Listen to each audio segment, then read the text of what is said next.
अस्सलाम वालेकुम गाइस। तो कैसे हैं आप सब? तो गाइस अभी हमारे घर में जुलूस है, तो 7 मुहर्रम को जुलूस है। अभी आपको स्पीड भी दिखाते हैं और चावल देखते हैं जाके। आप देख सकते हैं कितनी रश है, ये आप देख सकते हैं।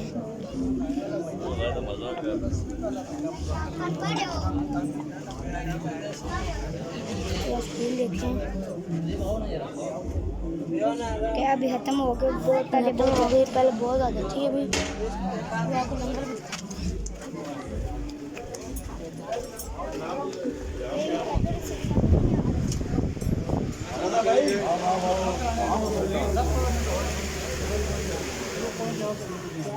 ठीक ठाक नंबर है।